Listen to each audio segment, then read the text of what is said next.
Did you know Keir Starmer's Labour government is being accused of turning its back on pensioners, children, and even public health?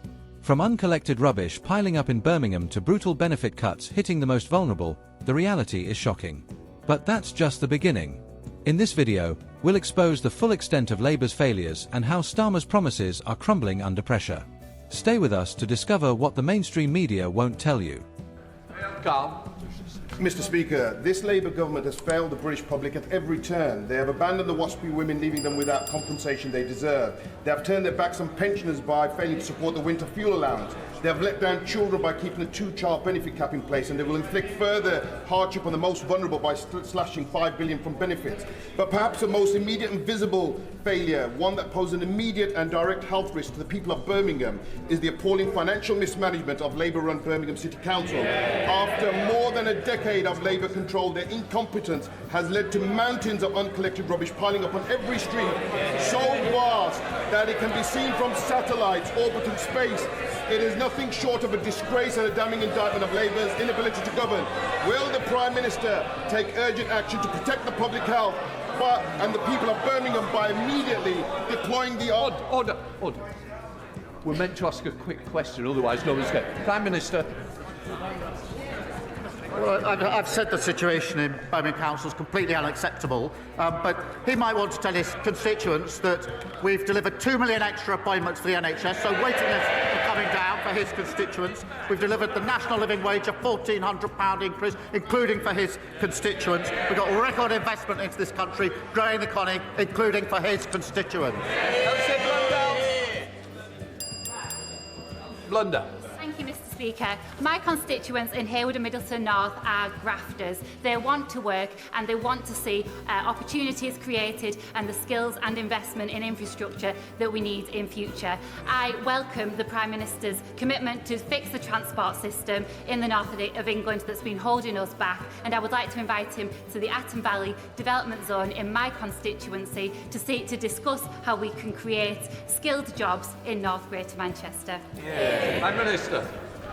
Well, I'm grateful for our question. We will unlock growth across the country in partnership with local leaders, giving powers to those with skin in the game. And we'll fix the North's broken transport system, another thing they left in a complete mess, with nearly £1.7 billion for local buses, for roads and for trams, and an additional £415 million to upgrade the Trans-Pennine route and fixing millions of potholes. And obviously I'll consider her kind invitation. Room.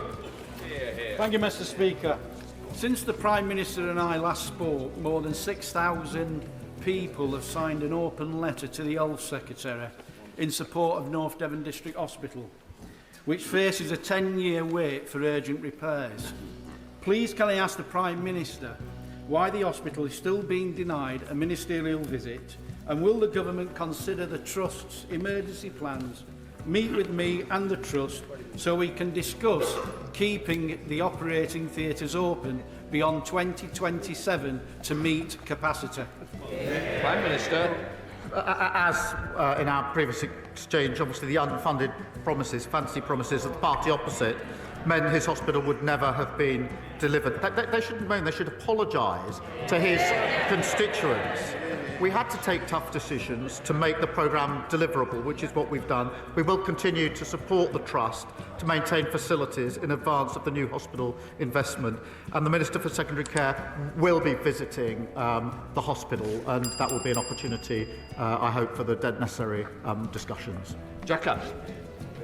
Mr. Speaker, Stone Lodge Academy, a special school in Ipswich, will be one of the first schools in the country to benefit from a new breakfast club this month. It's an important step to tackling Suffolk's decade-long SEND crisis, as is the multi-million pound funding settlement given to opening new specialist places across the county. Can the Prime Minister outline what steps he will be taking to further break down the opportunities for all children as part of our plan for change? Well, I'm very pleased to say, Mr. Speaker, the first 750 breakfast clubs will open this month. And I'm pleased as an early adopter in his constituency, as well as in the constituency of the Leader of the Opposition. I'm sure she will welcome that one of these weeks. Mr Speaker, that will put £450 a year back in the pockets of working people. Mr Speaker, today we've awarded £37 million to 300 primary schools to create up to 4,000 nursery places from September, making it easier for working families to access government-funded childcare. Martin Vickers. Thank you, Mr Speaker. 2,700 workers at Scunthorpe Steelworks are facing redundancy, many more in the supply chain, and many of them are my Brigg & Gould constituents. It's welcome that negotiations are continuing, but whatever the outcome, significant support is going to be needed for to support the local economy. I know that all those affected would appreciate and be reassured that if the Prime Minister could give an indication that he was personally taking an interest in this, and that at some point in the not too distant future he would meet with me, neighbouring MPs and the council leader to discuss the way forward. Prime Minister. Well, I'm grateful to him for raising it. I do take a personal interest. I went to Scunthorpe to talk to the management and the workers there a short while ago and understand firsthand the challenges and how deeply worrying it will be for those working there and their families and the community as a whole. And that's why there are negotiations. I do call on the company to accept the offer of financial support that has been advanced so we can achieve a sustainable future for the workforce, for the industry and the local community, because I do believe there's a bright future for steel and needs to be a bright future for steel, but I do take a personal interest in it. What you've just witnessed is more than a routine exchange in Parliament. It's a devastating indictment of Keir Starmer's Labour Party, a government so wrapped up in empty promises and shallow rhetoric that it has lost sight of the people it claims to represent. Let's break this down, because what we saw today isn't just politics, it's a warning. Keir Starmer's government has failed.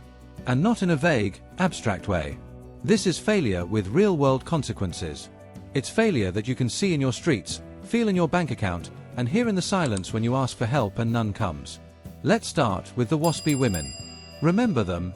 The women who paid into the system their entire lives, who played by the rules, who trusted the state to be there for them in retirement, abandoned. No compensation. No justice. Just silence. Then there's the pensioners. Millions of elderly citizens left in the cold, literally. Labour has failed to support the winter fuel allowance. In one of the wealthiest nations in the world, our older generation is being forced to choose between heating and eating. That's not just a policy failure. That's a moral failure. And what about our children?